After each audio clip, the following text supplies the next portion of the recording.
We're on a bin day out. It's not just Zoom calls on this channel. Here we are at London's Tobacco Dock for the London Craft Beer Festival.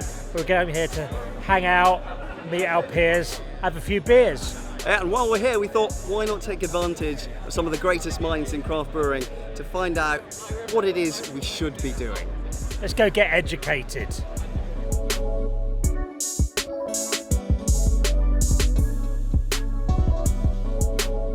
My best piece of advice was like talk to your peers, as in what you're doing, like talking to all the other craft breweries. It's a really nice community and everyone helps each other out, and don't be afraid to ask questions and ask advice and routes to market or anything at all.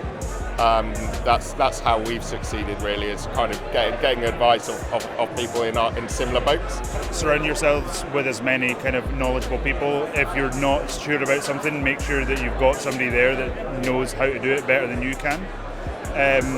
I'm quite a big advocate of doing as much as you can yourself, so that when things go wrong, you know how to fix things, whether that's a kind of process thing or whether it's some other part of the kind of logistics around the brewery and things like that. I think community has to be at the heart of everything. So I think, wherever you're based, just making sure that, you're having those conversations with your neighbours and you're bringing them on the journey too. And then also within the beer community as well. I think consultancy and working with other people and partnerships, and there's no point in, I know you're starting with a blank slate, but there's other people that have made probably some of the mistakes that you might make that you could learn from already, and actually cut some corners there and learn from them and, do things better. And I just think, everybody's there. And I think the bit I like about the craft beer community, let's forget some of the negative stuff that's happening at the moment. But for me, it's the family element and the getting to know brewers and feeling like part of their story and going on that journey with them and collaborating with them. And I think, just being open to other people's ideas and, not being a closed book, and you can grow from that. I think you've got to focus on what you're good at and really go for it. I think there's a temptation when there are so many breweries and there's so many people doing lots of different things. You've got to work out what you do best and what your local market wants. If you're really good at lagers, or you're in an area where people want to come along to your tap room and drink lots of different types of IPA, then do that. If you want to do barrel aging, you want to do sour beers, you want to mix fermentation, all that sort of stuff, then do that. I think if you're a new brewery getting into the market, work out what you want to be, work out what you do well, and just go for it. Find your niche. I think there's a temptation when there's so much going on to try and do too much. And actually, the brewers of the last 10 years, and particularly over the last couple of years, they've done really well. They've done really well by focusing on what they're good at and focusing on their niche and kind of carving their own path to a certain extent. If you're going to do it, you've got to make sure you do it right and you're clear about what you're going to do. I think is my advice. You need to make sure you know how your beers fit into the local community. You have the community support, and whatever you produce, you make sure it's the best you can. Well, you need to decide whether you're delivering direct into your local market, or you need to decide whether you're going to be going through wholesale partners. We do a huge amount. I look after our wholesale partners, so I'm a bit biased to how important I think they are. But yeah, for sure so it depends on how you're going to do it. Are you going to start with direct sales and your own van and delivering like that, or are you going to team up with a really good distribution partner or a few,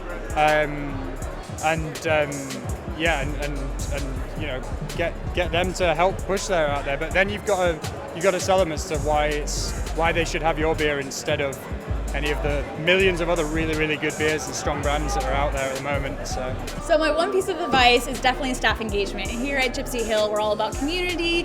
We represent all of our staff members on our cans for each sort of special release that we have, which is really great. Some of our directors are represented on the core range beers, which is awesome. We always get together as sort of a Gipsy Hill family on Fridays to have lunches together. We actually have an employee-owned scheme where every year the business gives us 2% back to the employees that work there, and that's even down from manager again to bar staff. It doesn't matter who you are, as long as you're there for a certain amount of time, you will get that, and that means that you are important to the business as much as anyone else is, and that makes everyone feel included, as well as the can thing. Yeah, and it means you're invested in the business and you care about where it's going and where it's going to be ending up. If you've got a stake in what's going on, you really want to do your best for everybody else that's working there and the owners and everything like that. So it's really, really great. Yeah. just go for it. Just do it. I suppose in a way, don't overthink, you know? Just go for it. Trust your instincts.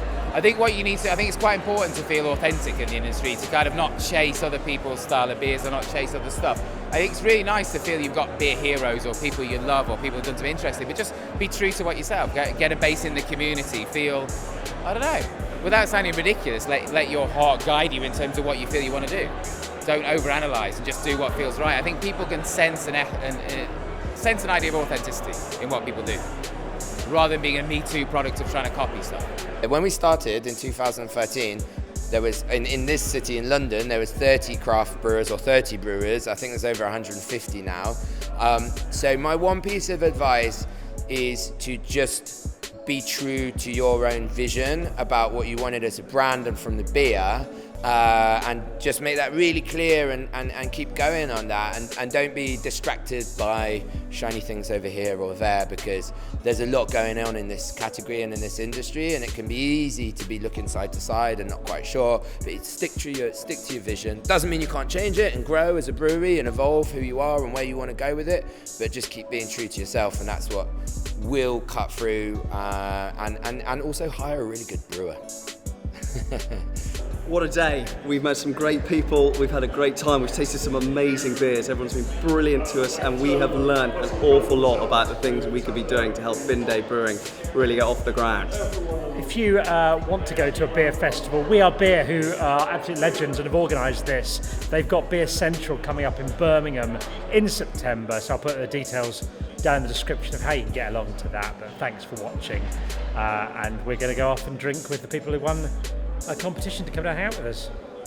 Yay! Bye.